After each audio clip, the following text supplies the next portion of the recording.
Ok, pessoal, estamos iniciando a aula 6 e agora a gente vai falar dos arrays. Eu dei uma introdução meio que forçada, forcei um pouco a barra de vocês falando como era a criação de um objeto do tipo array, da classe array, e agora vamos começar para valer. Muito bem, primeira coisa que vocês precisam saber é que existe uma classe array dentro de Java, só que ela não está documentada, ninguém sabe onde ela está. O que a gente tem é uma toArrays, ou é array tools, eu estou esquecido o nome dela, que é uma classe com ferramentas, com métodos de apoio com métodos que podem ser utilizados para manipulação de arrays. Aqui, pessoal, a gente tem uma classe. Então, array é uma classe. E os arrays são objetos que pertencem a esta classe. Vocês já viram que a forma de criação destes objetos era um pouco singela, né? Lá no final da última aula. A gente vai retornar a essa criação de array já já. Mas antes de eu falar nisso, eu quero que vocês entendam o conceito de array. Array, ou lista, ela serve para agrupar tipos primitivos ou objetos do mesmo tipo. A primeira regrinha aqui é que todos os tipos primitivos que estão armazenados do array eles são do mesmo tipo. Todos os objetos que estão lá dentro daquele array é da mesma classe. Então você pode ter um array de alunos, todos são alunos. Se você colocar um professor lá, vai dar pau. Se você pode ter um array de inteiros, todos são inteiros. Se você colocar um char, vai dar pau. Então, o nosso querido objeto array, ele possui um campo, um atributo length, que retorna o número de elementos que aquele array cabe. Vocês vão aprender que quando você cria um array, você diz o tamanho dele e prio. E acabou-se.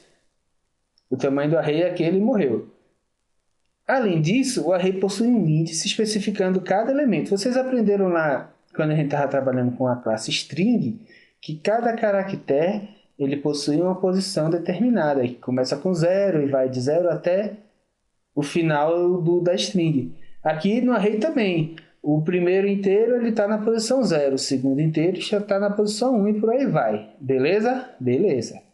Essa figurinha eu peguei lá do livro do Deitel. Nós temos um array, o nome do array é C. Isso aqui é uma representação gráfica do meu array. E observe que quando eu faço C é o nome do array. C, abre colchete, 0, fecha colchete.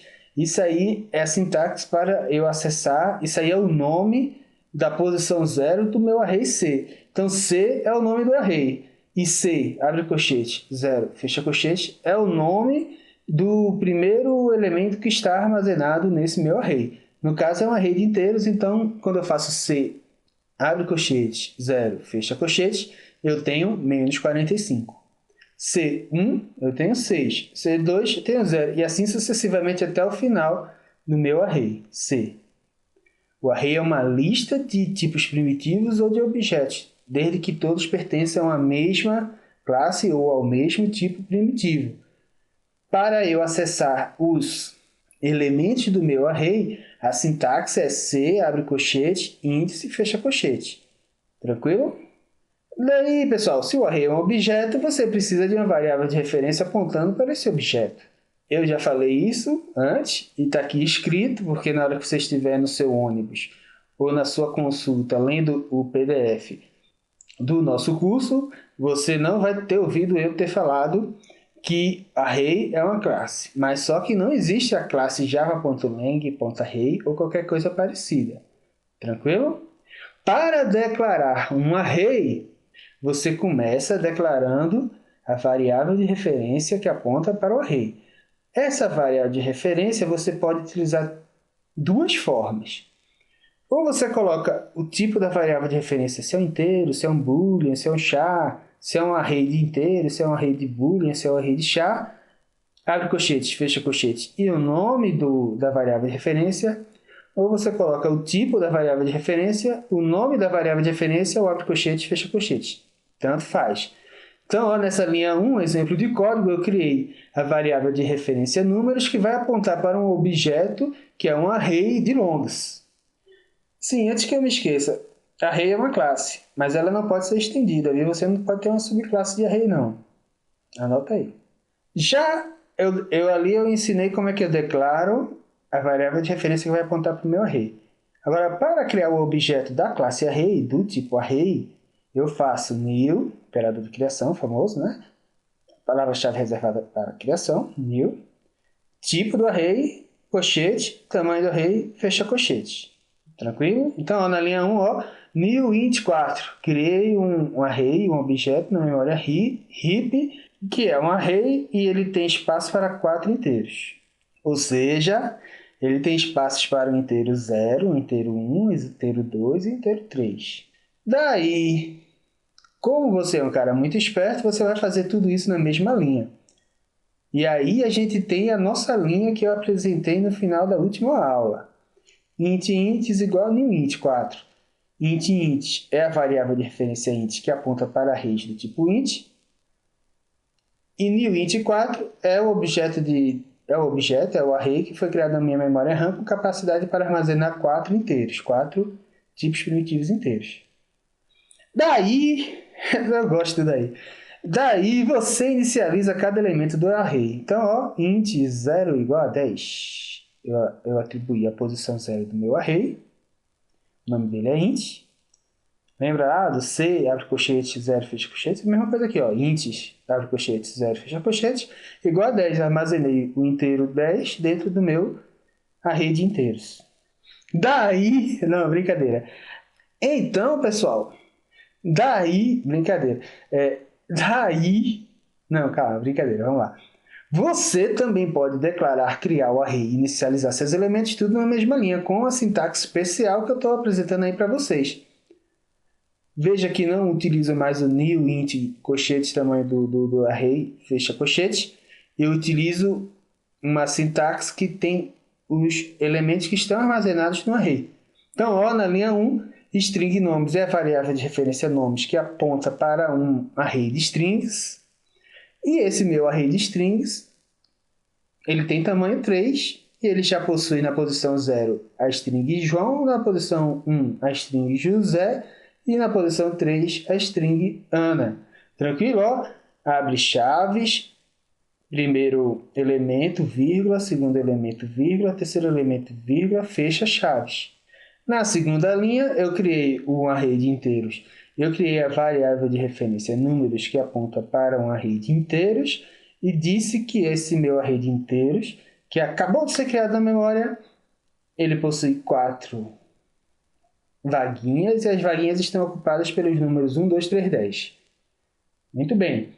Professor, e quando a gente não utiliza essa sintaxe, mas apenas coloca string nomes igual a new string algum número, o que é que acontece?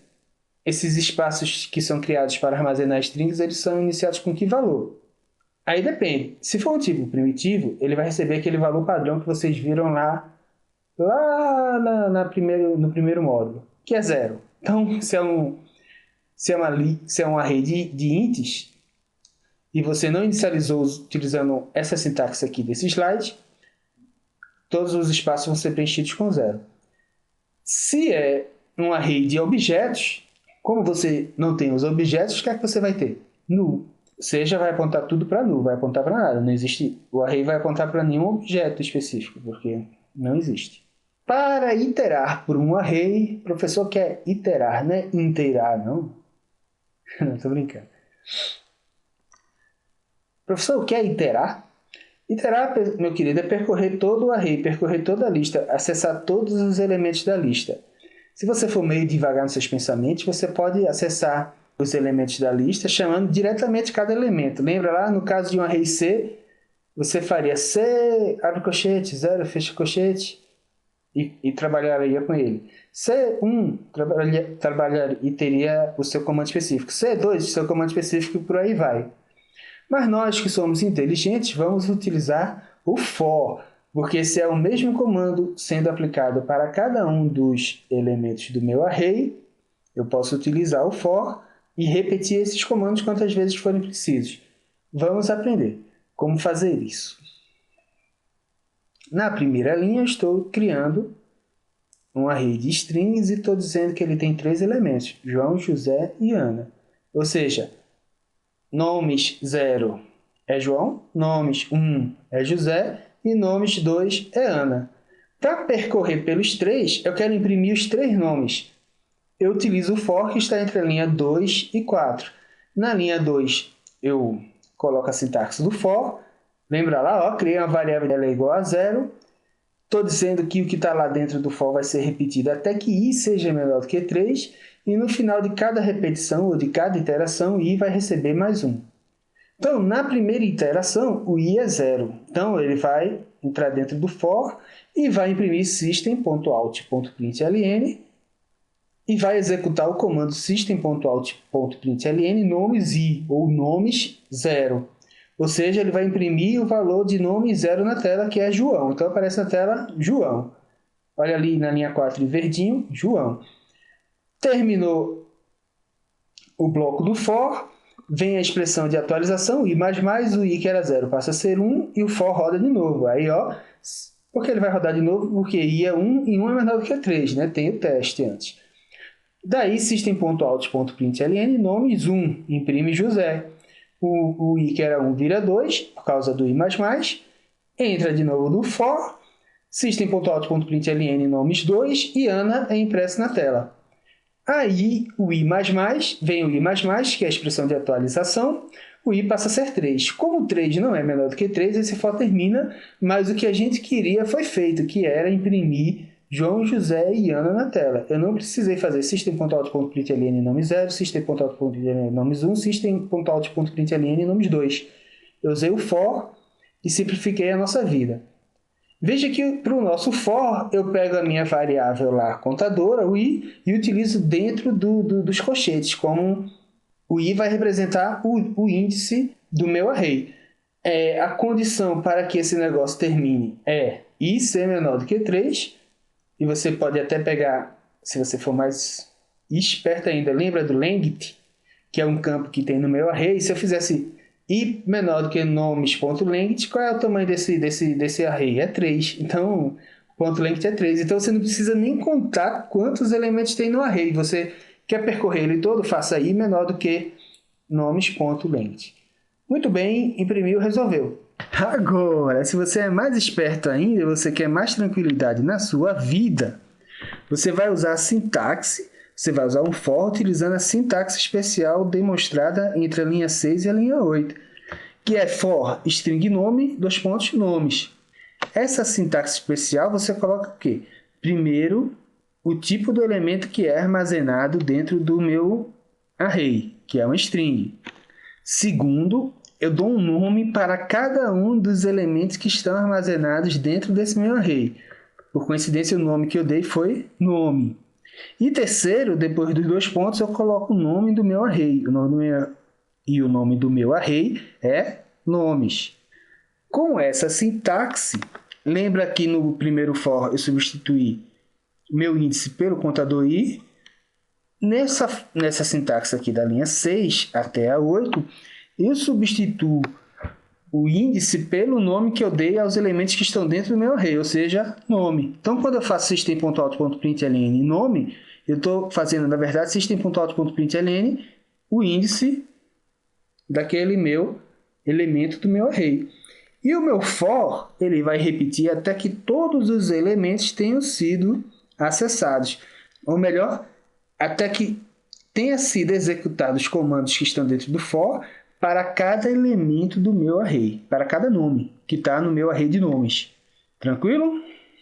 Eu já falei nesse nosso módulo que a gente tem um negócio chamado coleções, que são classes específicas que foram criadas com objetos iteráveis. Entre eles a gente tem até algumas listas lá. Nosso querido array está meio que caindo em desuso e tal. Mas ele continua aí firme e forte, ele é bastante citado em questões de concurso. Você tem que saber o que é um array, você tem que saber criar um array, você tem que saber percorrer os elementos do array. Tudo isso você já viu agora. Mas vamos dar mais detalhes. Primeiro, o array, uma vez criado, o array não pode ter o seu tamanho mudado. Se você tinha um array e de repente ele ficou lotado de elementos e você precisa colocar mais elementos dentro dele, a saída mais legalzinha é você utilizar um métodozinho que pertence à classe arrays, que é uma classe auxiliar, não é a classe array que cria objetos do tipo array. Essa é aquela classe que eu falei no começo da aula, que eu estava colocando um nome diferente nela. Arrays é uma classe que possui métodos estáticos para auxiliar a manipulação de arrays.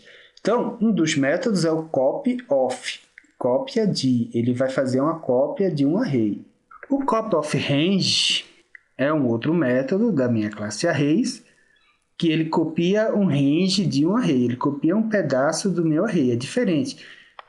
Enquanto o copy-off pega todos os elementos do meu array e cria um novo array com o tamanho que eu vou dizer, e já preenche esse array que acabou de ser criado com os elementos daquele array anterior, o copy-of-range ele pega um pedaço do array e cria um novo array. Então, o copy-off você utiliza para aumentar o seu array, e o copy-of-range ele é utilizado para pegar um pedaço do seu array. Muito bem. Então, vamos ver isso na prática. Na linha 1, eu criei uma variável de referência ints, ela aponta para um array de inteiros, e eu disse que o array de inteiros que ela aponta é o array 1, 2, 3. Quantos elementos eu tenho aí? 3. E se eu quiser abrir mais espaços para colocar mais elementos dentro desse meu array, o que é que eu tenho que fazer? Eu vou criar um novo array, que é uma nova variável de referência que aponta também para um array de inteiros, e vou dizer que ela vai apontar para o meu objeto que vai ser criado a partir de arrays.copyof int4. E o que é que arrays.copyof int4 traz?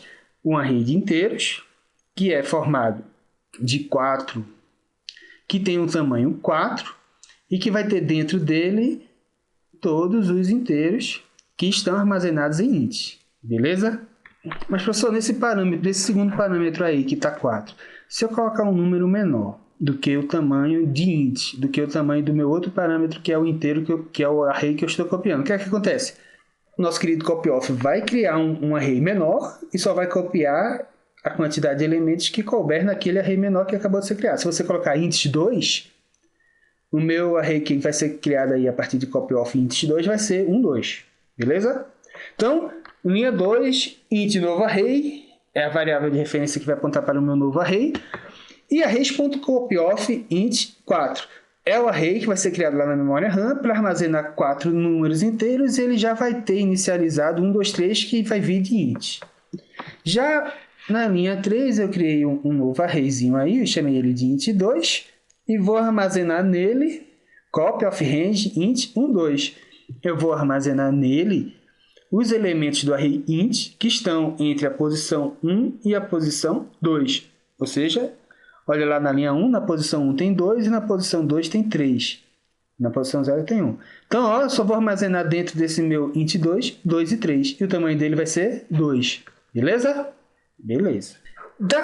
Então, pessoal, com toda essa teoria na cabeça, a gente já pode voltar a falar do main.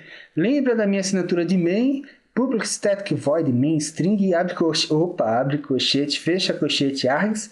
O que é string? Abre colchete, fecha colchete. É um array de strings.